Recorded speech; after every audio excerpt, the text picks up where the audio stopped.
இந்த கர்த்தருக்கு முன்பாக ஏறி போறீங்கல்ல, போயிட்டு எவ்வளோ தூரம் போனாலும் திருப்பி என்ன செய்யணும்?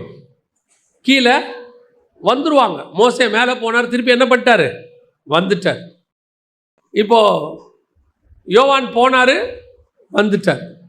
அப்படியே மேலே போய் நித்தியமாக மேலே இருக்கிற ஒரே ஆள் யாருன்னு கேட்டிங்கன்னா இயேசு கிறிஸ்து மட்டும்தான். எபிரேயர் சொல்லுது, அவர் மகா பரிசுத்த ஸ்தலத்துக்குள் பிரவேசித்து பிதாவின் வலது பாரசத்தில் உட்கார்ந்தார்னு இருக்கு. அவர் மட்டும்தான் மேலே போனவர், மேலேயே இருக்கிறார். மிச்சம் எல்லாரும் மேலே போய் என்ன செய்வோம்? இறங்குவோம். நல்ல ஆவிக்குரிய வாழ்க்கையில் உச்சத்துக்கு போவோம். நல்ல கர்த்தர் பேசுவார், வெளிப்பாடு கொடுப்பாரு, சில முக்கியமான காரியங்கள் சொல்லி கொடுப்பாரு. கொஞ்ச நாள் பார்த்தீங்கன்னா திருப்பி கீழே இறங்கிடுவோம்.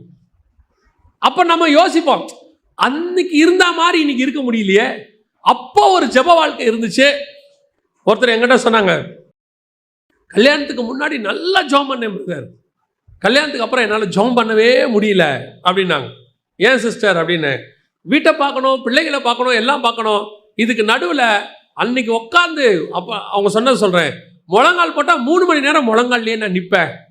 இப்போ அப்படிலாம் முடியறதில்லை, வேலை, நிறைய காரியங்கள். உண்மை, பல நேரங்களில் நம்ம ஆவிக்குரிய ஸ்டாண்டர்ட் நல்லா மேலே போய் நல்ல ஜபத்தில் அப்படியே இருப்போம்.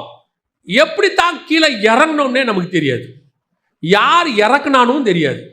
அப்படியே கொஞ்சம் கொஞ்சமாக இறங்கி கொஞ்ச நாள் கழித்து பார்த்தீங்கன்னா இந்த முன்னாடி கீழே இருந்தோமே அதை விட மோசமான கண்டிஷனுக்கு போனாலாம் இருக்கு. அப்புறம் சொல்லுவாங்க, ஏன் என் ஆவிக்குரிய வாழ்க்கை இவ்வளோ மோசமாயிடுச்சுன்னே தெரில. முந்திய நான் சொல்கிறது 100% ப்ராக்டிக்கல். எல்லாருமே ஒரே ஸ்டாண்டர்டில் மேலே இருந்தாங்கன்னு சொல்ல முடியல. நிறைய பேருக்கு அப்ஸ் அண்ட் டவுன்ஸ் இருக்குது. நல்லா மேலே போகிறாங்க, அவங்களே பார்த்தீங்கன்னா சில நாளில் என்ன செய்கிறாங்க? அப்படியே கீழே இறங்குறாங்க. நீங்கள் பார்த்தீங்கன்னா கானானுக்குள்ளே வருவார் ஆபிரகாம், திருப்பி எங்கே போயிடுவார்? எகிப்துக்கு போயிடுவார். அங்கே போவார், திருப்பி எங்கே வருவார்? கானானுக்கு வருவார். இது ஒரு அப்ஸ் அண்ட் டவுன் மாதிரி. இது எகிப்துக்கு போகிறது வர்றது, அதான் பைபிள் சொல்லுதுல, போக்குவரத்தாக இருந்தார்கள் அப்படின்னு. அந்த போக்குவரத்து மாதிரி ஸ்பிரிச்சுவலிலே ஒரு ஃப்ளக்சுவேஷன். நல்லா ஜாப் பண்ணுது ஒரு பீரியடில், நல்லா ஜாப் பண்ணிகிட்டே இருப்போம். கரெக்டாக பிசாசு, நான் இப்போ திருப்பி சொல்கிறேன், நமக்கு பிசாசு இந்த கொம்பு வச்சுக்கிட்டு வால் வச்சுக்கிட்டுலாம் வரமாட்டான். நம்ம ஆவிக்குரிய ஸ்டாண்டர்டை குறைக்கிறதுக்கு நம்ம கூடயே யாரையாவது வச்சுருப்பான். நம்மளை அப்படியே கொஞ்சம் கொஞ்சமாக அந்த ஆவிக்குரிய வாழ்க்கையிலேருந்து இறக்குறதுல, நம்மளை ஏற்றுறதுல அவங்களுக்கு பங்கு இருக்குதோ இல்லையோ தெரியாது, நம்மளை இறக்குறதுல அவங்களுக்கு நல்ல பங்கு இருக்கு.